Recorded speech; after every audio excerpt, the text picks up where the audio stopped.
Hi, Karen Curry Parker here with your weekly Human Design Evolution Report. I want to just let you know that there will be no written report this week or next.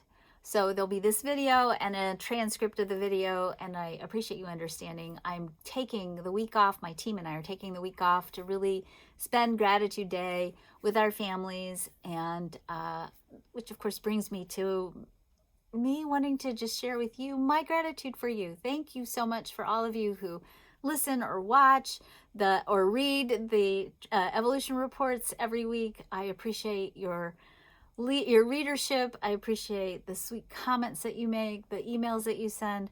I am so grateful that we are connected in the way in which we are, and it is an honor to have the job of transmitting this information to you each and every week. So thank you so much for all that you bring to the world. Thank you for being you, and thank you for following me. I appreciate it. Okay, let's talk about this week because we've got a lot to cover. And for us to really get a good understanding of what's up for us this week, before we unpack the week itself, we have to go back and review what's going on in the bigger picture of things. And we're going to look at this through the lens of the nodes.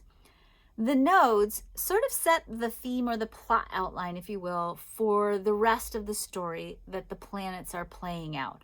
So each of the planets bring us archetypal themes, they bring us explorations, and as they highlight the different gates in human design, they bring parts of a story to light that give us seeds, catalysts, opportunities to grow and expand in the fulfillment of the human story.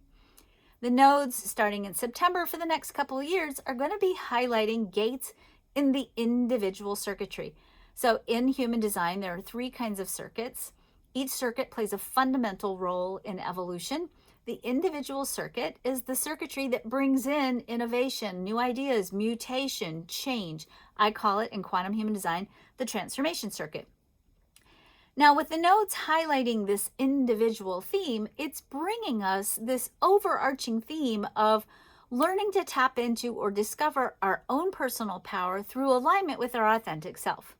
When we live true to who we are, we liberate massive amounts of energy, because part of what happens is when we start living true to who we are, when we start letting go of those old stories we've been conditioned to believe that it's not okay for us to be who we are or how we are, that there are formulas we have to follow in order to be successful or loved or abundant or whatever. When we start dropping into that true, full expression of who we are, we liberate an enormous amount of energy, and we create a very different kind of power on the planet.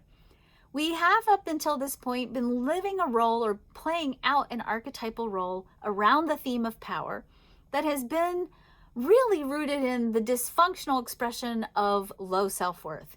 When you don't value yourself, or you don't believe in enoughness, or you don't think there is enough, you play out power schemes that involve stealing, taking, being out of integrity, being amoral, hoarding, reacting, defending, competing, not living in the flow of enoughness, and certainly not creating sustainably. You're fighting for your fair share. And that karma, if you will, has marred the face of the planet for the last couple of 100 years, maybe more if you really, probably more, okay? The way we understand power as something we take, seize, usurp is not really actually how we're designed to be powerful. When we look at where true power lives in the chart, it's expressed in its highest potential through the channel 3420. That's the only channel where the sacral, the most powerful motor in the body, meets the throat center without going through any other centers. That power is responsive power, meaning it's power that gets activated in response to what's needed. It is sacral based, so it is to a certain degree all about caring and sustaining, because that's the nature of the sacral energy. So it responds to what's necessary, what's needed, to gathering people, collaborating with people, getting together with people, unifying with people in the right time to respond to the needs of the people.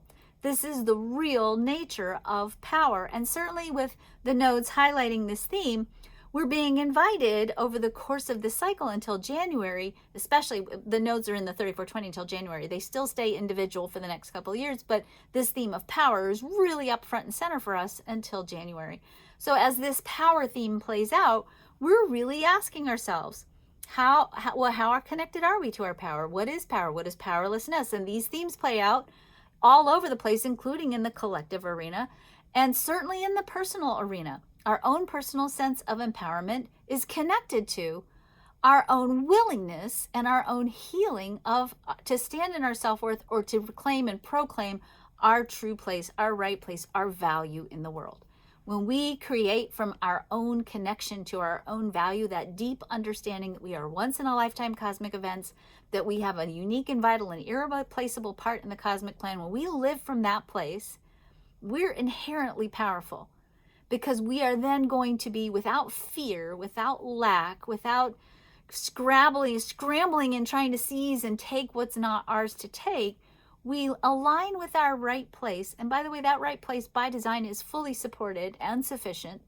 We align with that right place and we respond with power.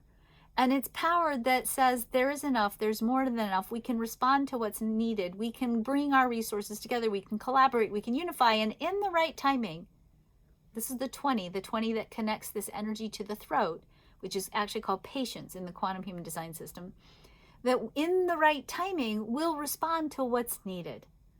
We'll unify ourselves together in a coherent path that aligns with the greater good.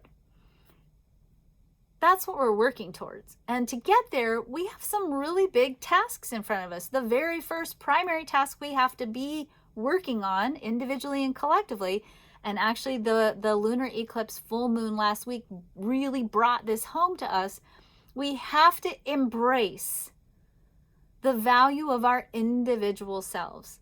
We think sometimes that's selfish. We think sometimes we're being selfish to focus on that. And sometimes individual circuitry or individual themes can be considered to be selfish, but they're really not selfish. They're essential parts of the whole. We are each essential parts of the whole. And that whole, the sum total of who we are, is really only as beautiful as the pieces.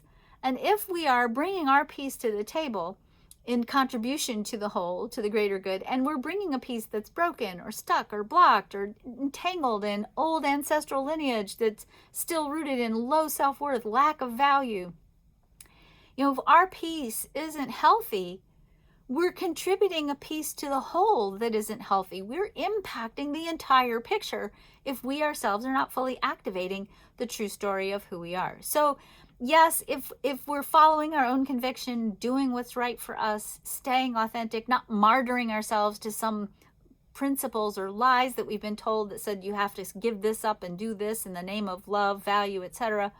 If we are instead integrating into our being the full depth of our true potential, our true value, our authentic self, then we're actually committing the most selfless act that we can commit, because then we bring to the table the full potential of who we are.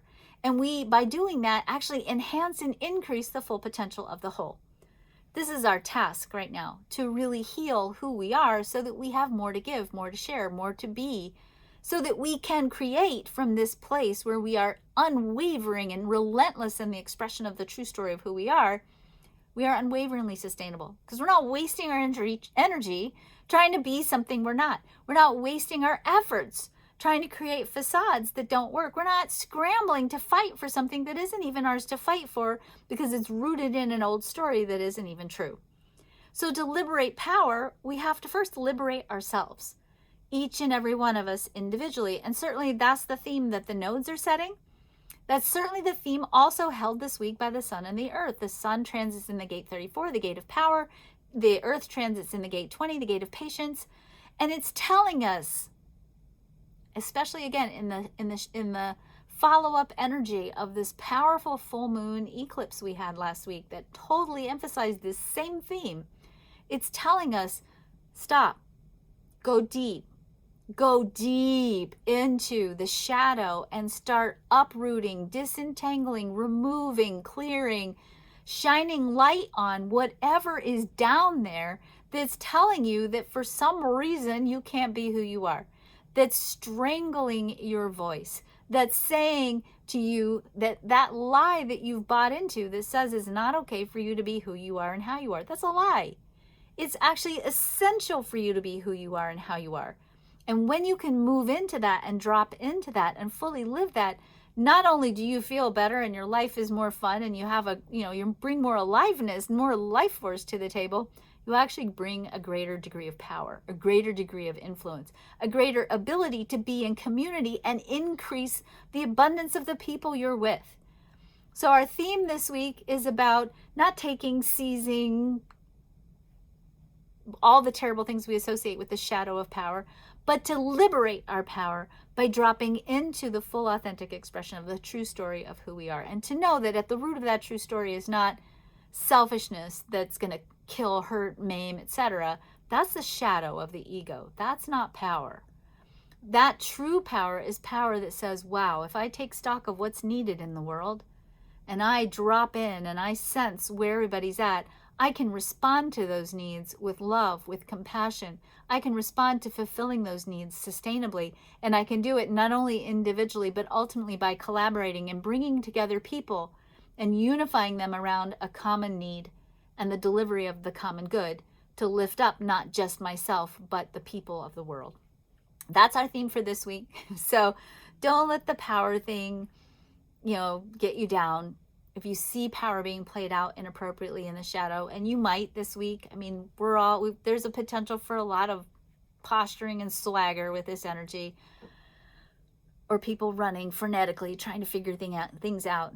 Drop deep, and just keep exploring for yourself what needs to be healed, what needs to be released, what needs to be aligned, what needs to be brought to my awareness for me to stand strongly in the true story of my value.